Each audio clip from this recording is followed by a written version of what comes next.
Thanks for the introduction, and sorry about the connection trouble. Hello, everyone. Again, I'm Seita Maruyam. I'm presenting Tap and Ghost, a compilation of novel attack techniques against smartphone touchscreens.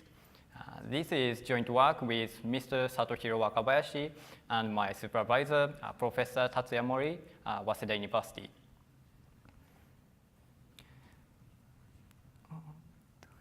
Tap and Ghost is an attack against Android smartphones, and the attack connects the attacker's Bluetooth device or Wi-Fi access point to the victim's smartphone.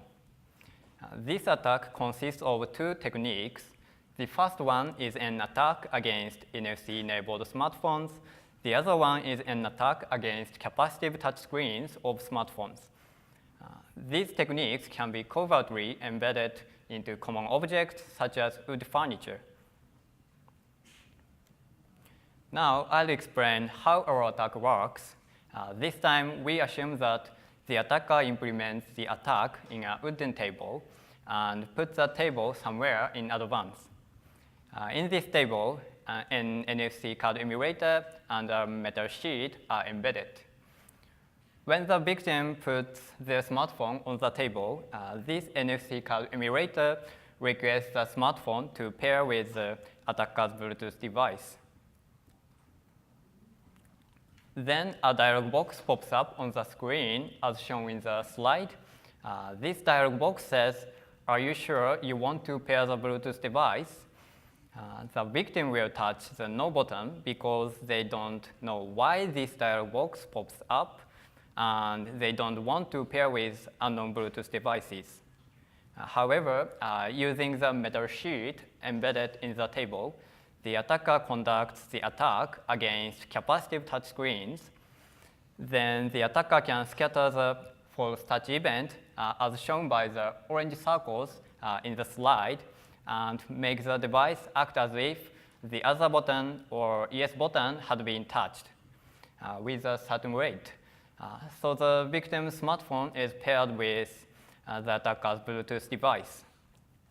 As a result, the attacker can fully take control of smartphone. For instance, the attacker can install any applications using a paired Bluetooth mouse.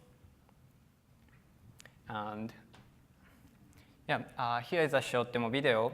As you can see, the attacker puts an NFC tag and a metal sheet there. When I put my smartphone on them, a dialog box pops up on the screen, and I touch the cancel button. However, the smartphone is tricked into thinking the connect button has been touched. This toast message indicates that the connect button has been touched, and it means the success of the attack. In the following slide, I'm going to describe the two attack techniques that compose our attack. First, I'll explain the latter attack technique, Ghost Touch Generator. The Ghost Touch Generator is an attack against capacitive touchscreens. Among our variety of touchscreen technologies, we focus on mutual capacitive touchscreens because they are widely used in smartphones. A controller of a mutual capacitive touchscreen consists of the grid of the transmitter electrodes, TX, and the receiver electrodes, RX. These two types of electrodes are very close together and work as capacitors.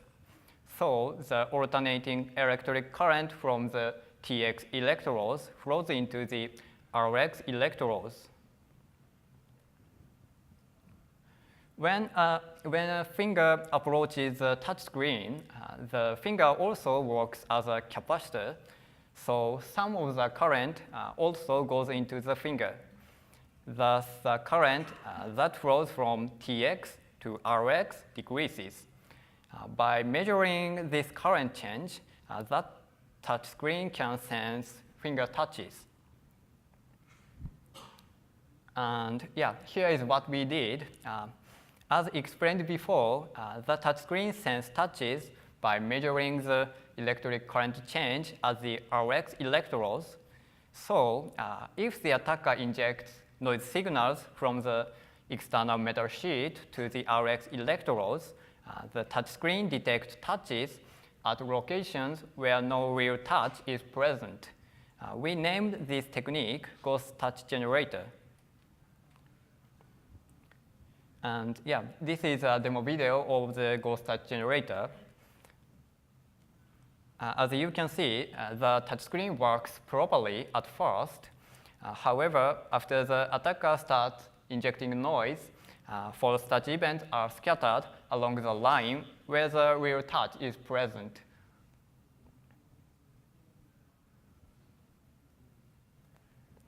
We implemented the Ghost Touch Generator and tried to attack 7 smartphone models listed in the slide. As a result, we succeeded in causing false touch event in 5 out of the 7 models. However, we also found that the noise frequency to cause this malfunction varies by smartphone model.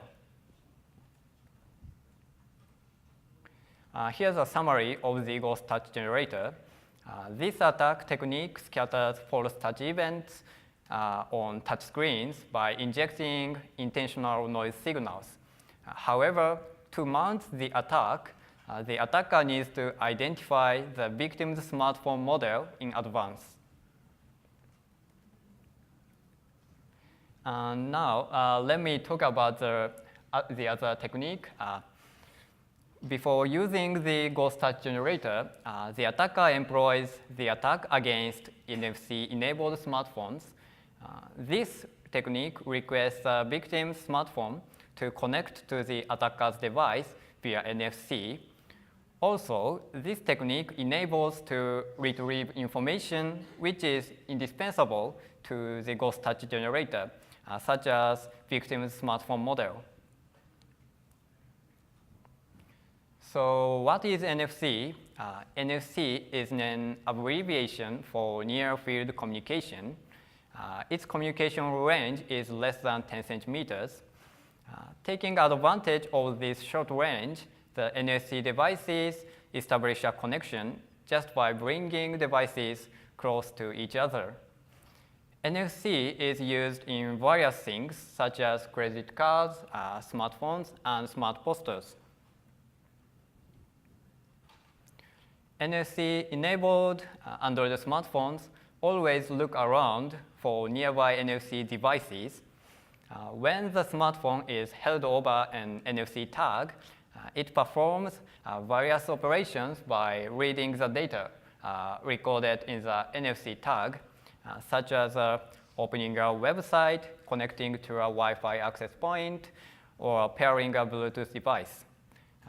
Before some risky operations, like the Bluetooth pairing, Android OS shows the confirmation dialog box, as you saw before. And before using the Ghost Touch Generator, the attacker has to do 2 things, identifying the victim's smartphone model and requesting to connect to the attacker's device. However, each NFC tag can launch only one operation. So to deal with this problem, the attacker makes use of NFC emulation. It enables to emulate an NFC tag and dynamically change its content. So the attacker can launch multiple operations sequentially. The attacker can obtain information and request a Bluetooth pairing by following these steps. First, the attacker requests to open the attacker's website, and this website identifies the victim's smartphone model from the user agent and tells it to the attacker. Then the attacker changes the content of NFC tag and requests to pair with the attacker's Bluetooth device. We call this technique tag-based adaptive ploy. Now, let me summarize the 2 attack techniques that compose our attack. First, the attacker attacks the victim's smartphone via NFC. In this attack, the attacker can get the smartphone information and request a Bluetooth pairing. Then the confirmation dialog box pops up. If the yes button on the dialog box is touched, the attack is successful. Next, using the smartphone model information, the attacker attacks the touchscreen of the victim's smartphone. In this attack, the smartphone is tricked into thinking that the yes button has been touched with about a 50% chance. Consequently, the attacker can fully take control of the smartphone. So let's move on to the feasibility of this threat. Our attack must make use of NFC, the communication range of which is short.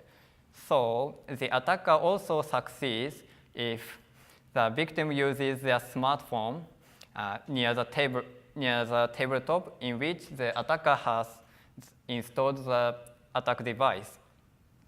So to evaluate the feasibility of the attack, we conducted a deceptive study.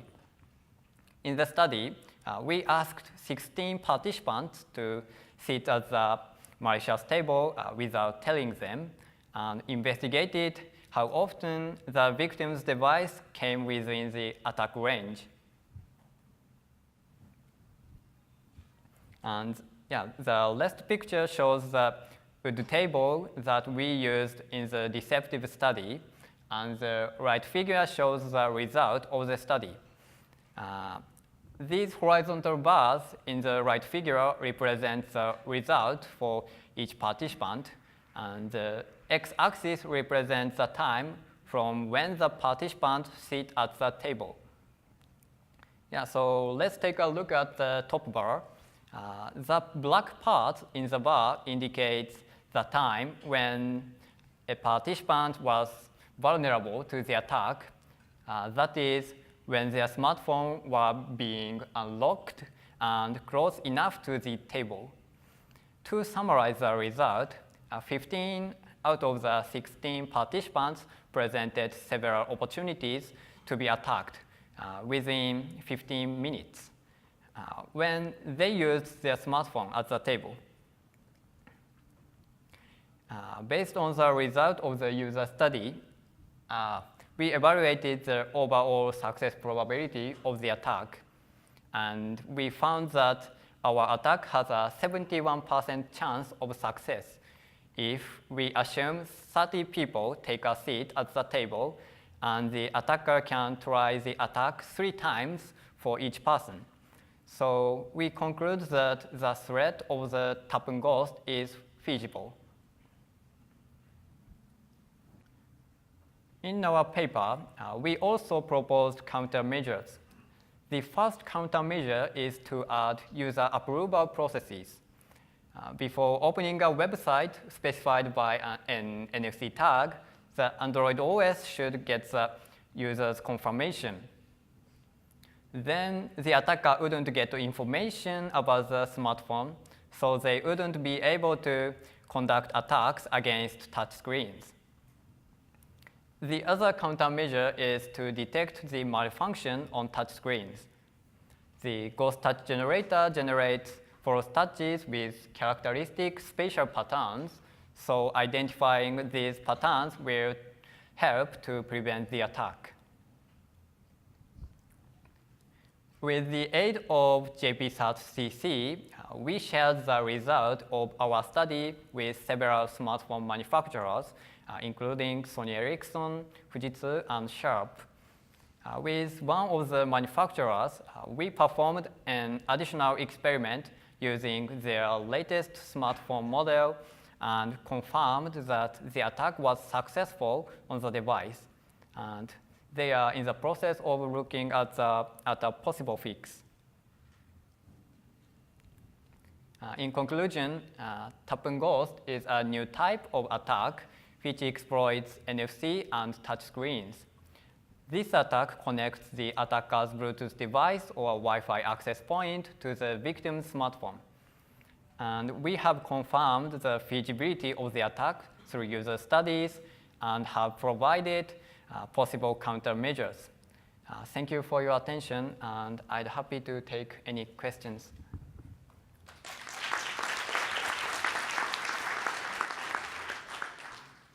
Please line up for questions and give your name and affiliation. Hi, my name is Nir, I'm a security researcher with Intel. You mentioned spatial characteristics of the attack. To what degree are those inherent in the existing touchscreen technology? Are they always horizontal? That's the first part of the question. And then the second part, I'll get to. Okay, so your question is why the false touch event appears on a line or a horizontal line? Yes. This is because the ghost touch generator only affects the RX electrodes, which is touched by a finger. So, yeah. Sorry. So, if when the finger doesn't touch the touch screen, the noise from the ghost touch generator only changes the entire voltage of the circuit, so it doesn't change the electric current flow at the RX electrodes. But when the finger is touched, when the finger is touched, the RX electrodes, it forms a loop circuit including RX electrodes. So that is, the ghost touch generator is directly connected in parallel with the RX electrodes, which is touched. So this is why the false touch events appear on a line or a corresponding RX electrodes. So this is also why the RX electrode, the false touch event appears on the horizontal line. We used the smart touch screen that the RX electrodes are installed horizontally. So this is the reason. Understood. Yeah. And had you considered range extension as well of your attack? Yeah. Sorry. Could you repeat your question? Had you considered ways of extending the range of the attack? Yes.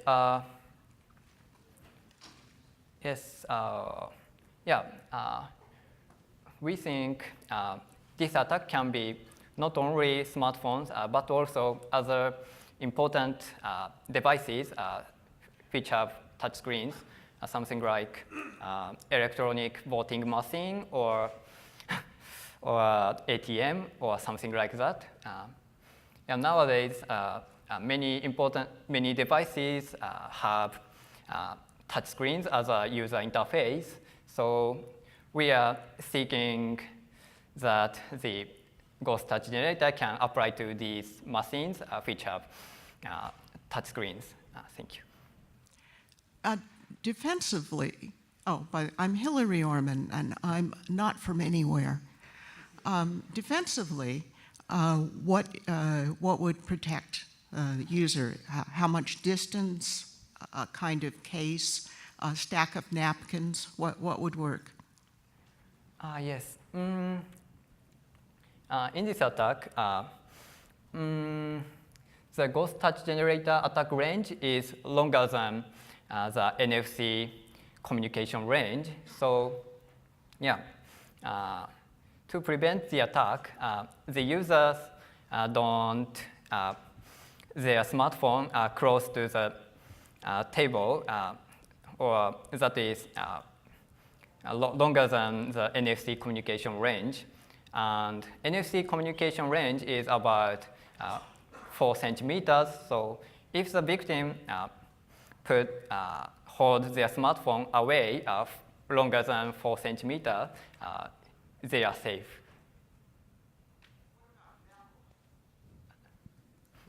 If there was a question, you should use the mic, otherwise. Sorry. Okay, well, let's thank the speaker one last time then. Yeah, thank you so much.